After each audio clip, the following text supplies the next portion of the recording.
talk about the Silverstone National circuit, which forms part of the GP circuit.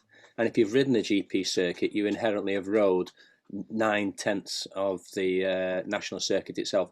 I think there's only 5 corners on it. Let me think. One, two, three, four. Yeah, there's only 5 corners to go at. Which is actually, people think is an advantage. It's actually not an advantage. Easier to learn, yes, but any disadvantage you have is expanded because you can't get back on the good bits. If you've got 20 corners in a track, you've got a good chance then of pulling back time on bits that you are confident in. Tracks with few corners, you really need to nail every corner, get every corner right. Otherwise, people just drift away from you, and that gap opens up and creeps away, and before you know it, it's kind of gone. Right, so I'll run round the GP circuit, not the entirety of it, but we're going to effectively come out onto the start-finish straight of what is the national circuit, which is actually halfway around the GP circuit, because the GP circuit starts at the wing, which is right the way down the other side of the track. So let me just open up. We're going to have a quick overview of the circuit itself. Okay, so you see the pointer on the screen. Yeah. The wing is this section down here. To national circuit, and the GP circuit, the start-finish line is here, where the older complex and the national start-finish line is up this end. So essentially, this half of the circuit is your national. This half of the circuit down here is your international, with the link sections here and here. You can see that's the link section for the national, and this wiggly bit here is the link section for the international. And of course, the GP circuit runs round the outside. Okay, so what we're going to do is basically walk through. We'll start off effectively running down to turn 1, Coppice. Coppice is a fast corner. That's the thing which takes your breath away a little bit, because of the nature of the corner. You can't see from the tipping point. You can't see the exit. It feels like you're going into a blind corridor. You can see loads of runoff in front of you, which is great. Gives you the confidence that you've got a bit of a safety issue. But you've got to basically go into it a lot faster than you imagine to make the corner work. The corner kind of opens out slightly on the exit. So get used to running into the corner at a reasonable pace, but get used to using all the track, because as your pace increases, that's where you're naturally going to end up being. If you go into there steady away, you're going to come out in the middle of the track and lose the advantage that you gain from the corner if you get the corner right. If you do go in horribly quick and you do run out wide, there's a huge area of runoff. You can see this area of runoff here, which is tarmac, and it's all F1 sort of tarmac, so it's fine. It tends to be dirty-ish. But by the time you've got to that point, you've got the bike a bit more upright anyway. So use it as a recovery zone as opposed to part of the circuit. If you keep going on there, you'll get black flagged essentially at the end of the day. On the guide, you'll see reference points, and you can see these little they're actually like manhole covers, little orange manhole covers on the apex of the corner. You see them in various places around the track. This is the next to last corner, and there's 4 of them, and you can utilize them as references when you're going around the corner. So you'll see them actually on the guide itself. Yeah. Okay. So we're going to jump to video now, and then have a look at turn 1. Right, you should see. This is coming onto the start finish. So this is us coming onto the start finish straight. There is run out here as well, run off here. You can sort of run coming out of the corner. There's an element of curb, which is a rippled curb, grippy enough. It's not a problem. The AstroTurf, the other side, isn't. Okay, so if you're still cranked over on that, it's not funny all of a sudden. So if you are going to run off track, get it upright across that, and then you're on the F1 runoff, which is grippy again, and then you can come back on. So don't keep the throttle pinned if you're on AstroTurf. It's generally not a good idea. Okay. The R6 and your R1, obviously, the longer the straight, bigger the difference when it comes to braking becomes. But to be fair, around what I would call the national circuit, there isn't that much difference really. Going down Hanger Straight, your R1 will generate another 20 miles an hour plus. I'm assuming your R6 is stock sport. Yeah. Yeah, so it's 115-ish horse, yeah. So your R1 will be, closer to 180, 190-ish. So there's going to be a big difference as the straight gets longer, as it were. But for all intents and purposes here, your braking references will be quite similar. It's something you'll need to generate, and I would spend some time on that. It's really worth it, particularly because we've only got 5 corners to work on. So running into turn 1, obviously the overhead parapet here is a great reference to use. As a braking references, your countdown markers are quite a long way off the track, which are the little white objects, and then you've got your turn right and your 50-meter mark. Now this was recorded 2016, maybe 17, something like that. So there may be some minor differences. The circuit won't have changed, but you might find there may be other references that you can now generate and use yourself. So don't use my references as absolute gospel. Use them to start off with, fine, but try and generate your own to your own comfort zone. Yeah. Yeah. Turn 1 is, as I said, is really fast. Big brakes on the approach. Leave it fairly late for your tip in. Now the camber is one of the things that you don't have to worry about, but when you go round it, it feels negative. It's actually almost perfectly flat. That's why it feels negative. Right. And as you're closing in on the apex, which are the 2 grids, when we talked about them, there's usually a couple of little ripples here.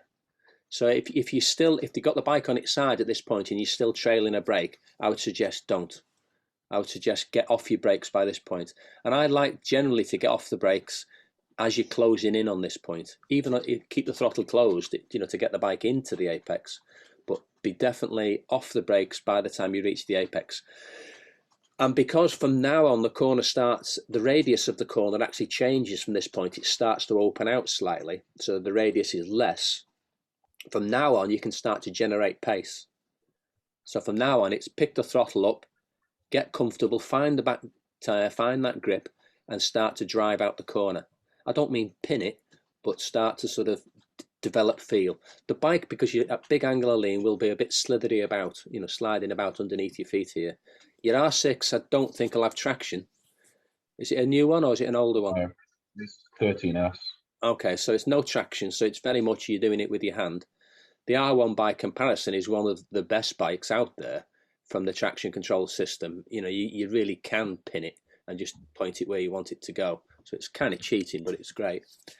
And get used to using the track. As you can see, I run right out to the outside of the track here. All right, and by now both bikes should be pretty much full yell. Okay. Yeah. And you're driving up what is a very, very slight hill, a slight rise. Now we're coming up to Maggots now, which is obviously where the 2 circuits change. The approach to it is pretty much the same. Your approach speed will be the same, but because essentially when you run into Maggots normally is a left braking approach, very fast right, and then it continues on into Beckett's and Chapel and the section which takes you down onto Hanger Straight. Now we're not going to talk about them, but for you go through enter Maggots, which is a left on the approach, and then Maggots itself, which is the right. But for the national circuit, it turns really sharp off to the right. Now, I've no actual footage of that, unfortunately. Now, you should see now a series of images, which are stills taken. They're actually Google Map images, believe it or not, of the circuit itself. Unfortunately, it continues on down as it were the GP circuit, but we can use them. You're not going to crane your neck anymore, Sean, looking at the images going into the corner. And what I've done is here, I've put a basic line, and it is just a basic line because you're going to have to sort of pick the bones out of it kind of yourself. Normally, because the right of maggots is so much faster when you're doing the GP circuit, it's 100 and I would think probably about 115 mile an hour. It's a fast corner, where we're going to be down to probably, I don't know, 50, maybe 50 to 60, something like that sort of figure. So you have to scrub off quite a bit more speed. Now, once you get confident on the GP circuit, you can go well under this gantry before you roll off, even on 1,000, and you'll brake right the way into the corner itself. And because the corner goes left, right, you're braking right deep into the corner, across the curb, and right in there. You're probably going to have to brake some distance before you get to the overhead parapet. It's a bit bland, unfortunately, on the approach. You haven't got an awful lot to work on. So you can start to use things like the track separation, where they've resurfaced, the things like that. Look for skid marks, anything which isn't going to blow about, like a carrier bag or something like that. Yeah. Start to utilize. Start early, but brake hard, so you get the idea of the mental switch of going full gas, full brakes. And if you brake well early, okay, you can utilize that feeling, but move your braking point up towards it, which something starts to work for you. You'll be braking hard through the left. As the bike comes upright, really stand it on its nose and trail the brake in towards the right hand corner itself. We go to image 2. We've gone under the gantry now. This is us on the right hand side of the track, closing in. You can actually use the curb on the left, or you certainly used to be able to, and I'm guessing you still can. It's been a year or two since I've been to Silverstone. So explore the curb and see how you get on with it. If it's wet, don't. If it's dry, give it a go. We're on the bike now. You'd be sort of coming in the upright phase. The bike's starting to come upright from tipping into coming upright. So this is where you can really get rid of some proper speed. And then, as I say, the images isn't perfect, but you get the idea now of the circuit itself. You can see the circuit in the distance going away, and you can also see another circuit coming round to the right here. We'll have a look at an overhead in a second. Okay. You've got the little grids here, which you can use. The radius of the corner isn't constant. It's got like a blister. It's got like a bump, as it were, here, because this is the radius for the true maggots, as it were. And then because you're coming onto a short straight which takes you down to Chapel, and you turn off that straight. But they've tried to make it a radius, but it's not a perfect curb. And you'll see that when we go to the overhead. We'll come to that in a second. Now, there's a line that you'll have to cross as you go onto the track. Now, you can utilize that line as another reference where that line meets the curb itself. Because generally speaking, what you'll do is you'll clip them two grids, which we've talked about, and you'll maybe come out into the track a little bit and then come back for a second bite of the corner. Do you know what I mean? Because the radius of the corner isn't constant. If your knee is on the curb all the way around there, you'll be kind of sitting up and down, trying to follow the curb. So kind of let the bike find its line and just stay on the tarmac, and then work out where the references work for you. Okay. Now the national circuit isn't used as much as all the other circuits. So what you tend to find is, if you're doing the practice day, you might find early doors, this part of the track might be slightly dirty, and it is bumpy. That's not when you particularly run onto it, but let's go to the overhead. Can you see that? Yeah? Yeah. This is us coming in the gantry. You can just see here. We'll be braking right the way deep. You might clip the curb, you might not need to. Some people feel, I certainly run across the curb when I'm doing the normal maggots. Hang on to the brake, you get rid of a lot more speed. Off the yellow is basically no brakes, just allowing the bike to turn. A little bit of part throttle as you are round in the corner. Again, all of these are approximates because you really have to find your feet with the corner. Essentially, once you've crossed that line, which is you're now onto the link road section, it's starting to build. You're starting to accelerate out of the corner, and as you can see by the radius, you've got a flat section here or a straight section here. So the radius of the corner finishes there, but the corner itself hasn't finished because there's another kink, as it were, here. So you'll tend to find the track feels like it's kind of moving around underneath you, yet you're just doing one sort of constant radius. And again, it's about finding being comfortable. There's the curb on the left-hand side here, which you can utilize. I don't mean run on, but use it as a reference. And you can run right out to that if you need to. Some people hug the inside of the track, but that makes this little kink onto the straight more of a kink. So opening that radius out allows more of a constant drive out onto the track. And it's sort of a bit like, not exactly, but a bit like Coppice at Donington Park, where you come over the top of the hill and you've got the tight bit to start off with, and then the corner kind of opens out in jerks onto the straight. You do one radius and the track's kind of moving around underneath you, and you're just using points of reference to keep you happy, as it were. Now the track just where it comes out onto the Wellington Straight, which is down here, this is where the GP circuit does a tight left, and I think the corner's called Aintree, and it leads onto the Wellington Straight. The track here is definitely bumpy, and the bikes will get very active here. Your R1 will be good because it'll, your traction light will be just lit up here. The R6, the bike will get a bit fidgety. So just use a bit of common sense as opposed to youthful over exuberance or exuberism. All right. So basically, drive out to the straight. So it's very deep, hard braking right the way to practically those grids. Ease off the brake, keep the throttle closed to allow the bike to turn. You might run out into the track a little bit and then come back for the second part of the corner. Again, you'll find your feet with that one. But as soon as you've left the GP circuit and you've crossed that white line, go. Start the drive. If you're still scrubbing off speed at that point, you may find you've gone into the corner just a little bit too hot.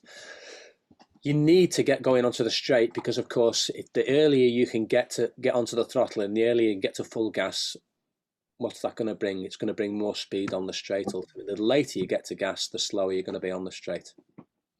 That kind of makes a bit of sense, doesn't it, really? Yeah. So we're going to go back to image of the onboard now. I have to jump forward a little bit. Dum-de-dum-de-dum. Right, this is the GP circuit where we're coming on to what is effectively the Wellington Straight. Right, this is Aintree, which is a left-hander onto the straight. You'll see a white line on your right-hand side here, which is what you'll cross as you come effectively, because you're effectively coming out from the right-hand side of the track now onto the Wellington Straight. You can't really see it very well, to be fair. It's sort of just behind us. It's just here in the fairing screen.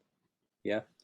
And you will obviously be canted right, and you'll be drifting out, essentially, to this part of the track. So you'll come out onto the straight, essentially on the left, and spend your time progressively drifting over to the right-hand side at the end. Yeah. Here, you come out onto the straight, and you end up on the right the whole way down. It's a great corner. I actually really enjoy it. Yeah. So we'll let the video run for a little bit, and that'll get us up to straight. This is Wellington Straight. Let's get that down out of the way.